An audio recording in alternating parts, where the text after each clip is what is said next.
Because I know they... I mean, well, did you? Let's just say I was a little bit in a state of shock. But in the book, if you read the book, and I don't want to go into that particular detail at the moment, but Okay. in the book I was with a person who I'd been with for quite a bit of time, and I knew that there was something odd about that person. And so when I saw the switch, it just confirmed what I had believed. Now, There's a lot of factors that come into play.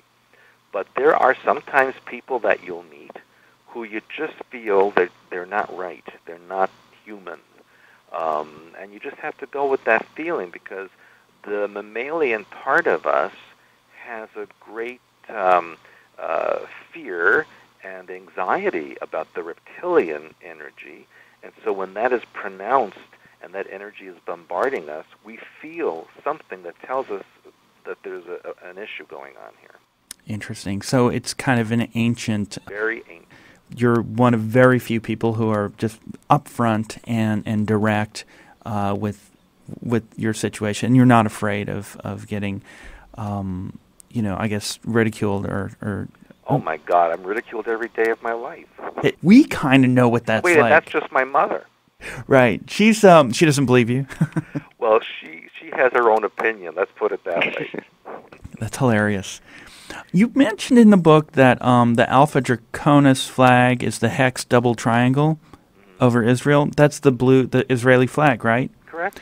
And it happens to be the shape of the interventionist Draco craft coming to invade, you point out? Well, if you're talking about the diamond-shaped craft, those are Syrian. On YouTube, it's just like fascinating what's going on. It's like you can actually find this diamond-shaped craft. Mm-hmm. It was hovering. A Fox News camera captured this craft hovering as debris from the Space Shuttle Columbia when it blew up over Texas, and the debris was falling down. A Fox News camera is panning across the sky following the debris, like sees an object just not moving stationary, zooms in, it's a diamond-shaped craft, big too, and then he pans away really quick. This was live TV. Somebody taped it on their VCR and then uploaded that little segment. Yeah. Interestingly, Texas seems to have a preponderance of sightings of that shape of aircraft. There's a very famous case of two women that were driving either to or from Houston in the 1980s who had their car stopped as they watched this gigantic diamond-shaped craft flying across the road with helicopters chasing it. Oh, I heard about that. Yeah, and these women got out of their car, and then subsequently they developed cancer, and I think one of them passed away from radiation that was involved. So my opinion is that there is some type of Syrian presence in Texas, and many of my readers are writing into me stating that Texas is going through some kind of very strange period where anomalous sightings of aircraft, both human and non-human, are being reported lately. Well, that's a really interesting distinction that you pointed out, in human and non-human. On YouTube, also, I was just like sort of looking for the pyramid crafts and or the diamond-shaped crafts, and there was another one where these kids are at night. It's at night, and they he focuses in on a diamond-shaped craft that's just glowing. It's turning colors. It is the same shape as the one by the Space Shuttle Columbia. I don't know if you're familiar with David Serrato's work. He did this documentary called From Here to Andromeda, and basically chronicling what would it take to get a craft or open a Stargate to get to another galaxy if we needed to go. Well, the technology is quite simple, actually. Every point in time and space has a unique vibration. If you know the coordinates or the rate of vibration of where you want to go, and then you create a device that can generate that vibration, there would be instantaneous connection, because there cannot be 2 points in time and space with the same vibratory rate. So that is how time travel and deep space travel is occurred, because all you need to do is resonate your vehicle in a particular vibration, and there'll be an instant match to that location. just slight turning in any direction, you're in a completely different station. Same with reality. If you have, two radio stations cannot share the same frequency. If you dial into the frequency of of the coordinate, that's one way to do it. Yes, it's a rate of vibration. In other words, right now, at this moment, right where you are, there are infinite vibrations sharing the same astral and hyperspace location as you, but you cannot perceive them because you're vibrating in a particular bandwidth that's slightly different from what they are. Oh, that's right. Yeah, I've heard that. And some can actually see the various dimensions. Correct. And we can't usually. I mean, well, that's what I teach in my seminars, how to do that. Oh, you do? What is it? Do you have a seminar coming up?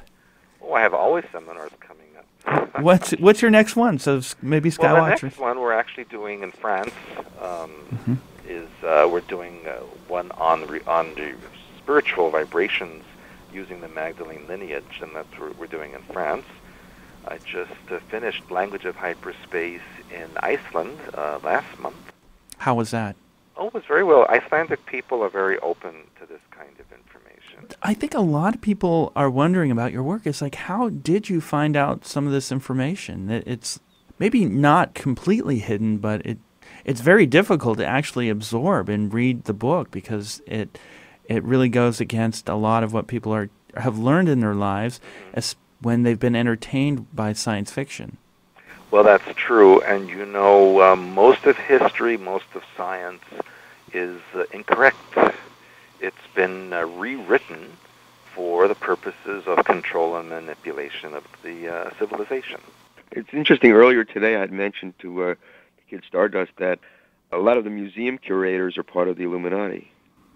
Oh, yeah, anyone of any importance, anyone who has connection or control of historical information would have to be part of the agenda. Why do you think they looted the museum in Baghdad? Baghdad is quite a unique location. Underneath Baghdad is stargates from the time period of when the Anunnaki were on the Earth. That's connected to Nibiru. They invaded Iraq in March of 2003.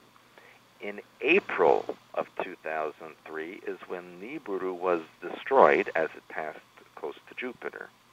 Oh. And we saw, and we are still seeing, the remains of Nibiru pass through this part of the solar system, and NASA actually had a webcam that showed the sun and these large chunks of something flying into it several weeks after the explosion of Nibiru. Now, there were Stargate connections from Nibiru to underneath Baghdad, so it was very important for them to invade Baghdad and take control of that area before the Anunnaki transferred themselves to those locations. The museum in Baghdad had artifacts and even technology from thousands of years ago that would have proven that the Anunnaki existed and that they had high technology. So they raided the Baghdad Museum. They were strategically stealing objects, and they knew exactly where to go. It was if they were directed by people from higher authority, and they stole documents. They stole things that weren't even in the museum but were being kept in the basement storage areas. Anything that could prove true history was removed.